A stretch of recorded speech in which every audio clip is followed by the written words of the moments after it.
eddala egamba nti tulaba kuki. Mivule bwe yadda ku kibuga n'alowooza ebintu bingi olw'obuzibu n'embeera embi gye yalekamu bakadde be e Bugerere. Bwe yatuuka ewa ssengaawe yakola emirimu gy'awaka okumalira ddala omwezi mulamba.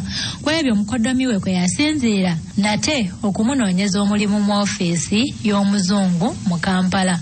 Omulimu gwali gwa boy office. Naye bwe baŋŋamba essuula eno ate nga ne Mivule yadda mu kibuga. Okwaniriza Mivule yeeyisa obubi luli ng'ali ewa ssengaawe. Tubadda nga baalina omwoyo omulungi gwe tutalina kati.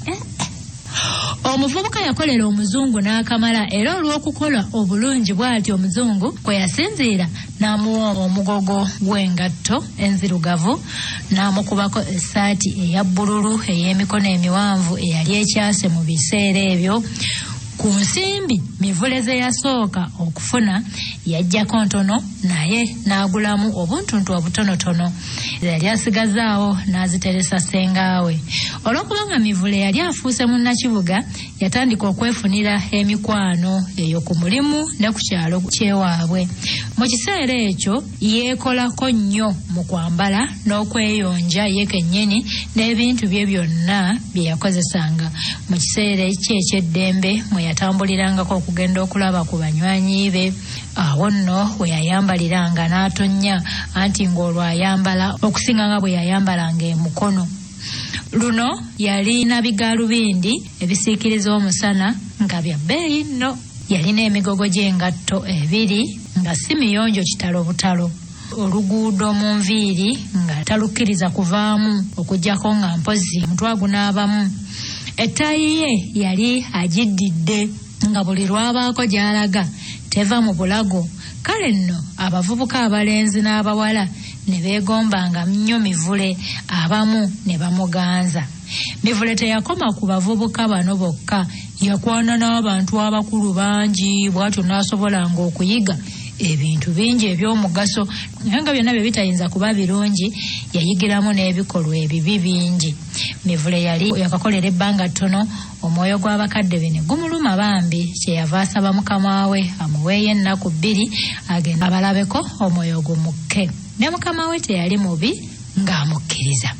Omulenzi yagulira bakadde be ebintu bingi nnyo, era olw'obuzito bwabyo yasaba ddereeva eyamujja e Kampala amutuusize ddala mu maka g'abakadde be. Ku olwo lwe yatuukirako eka, ekyeggulo kyali kinyuvu nnyo.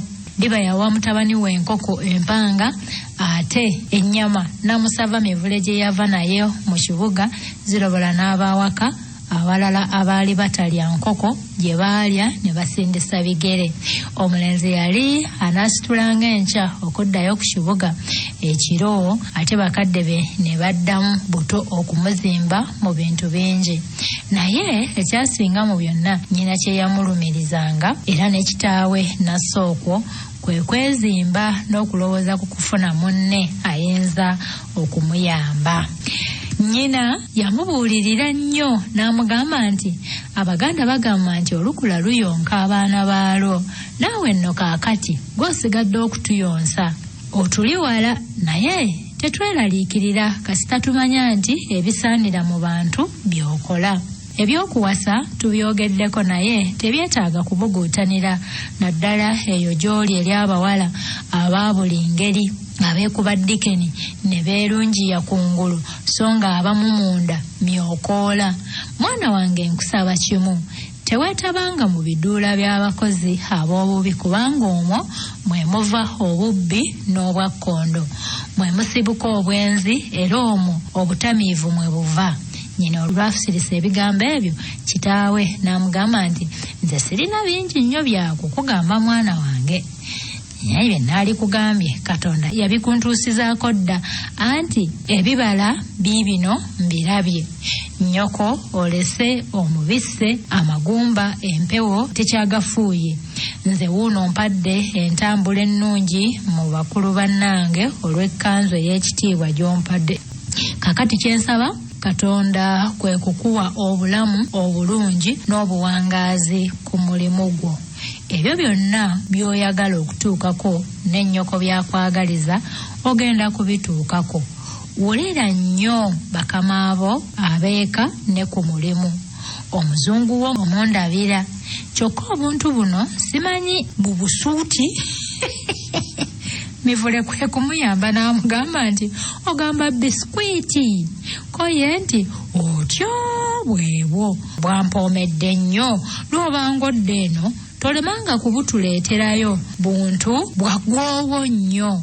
Mivule yabukeereza nkokola ne yessa mu buduuka ne yeerinnyira mmotoka eyamutuusiza ddala ewaabwe ekibuye n'ebintu bye byonna.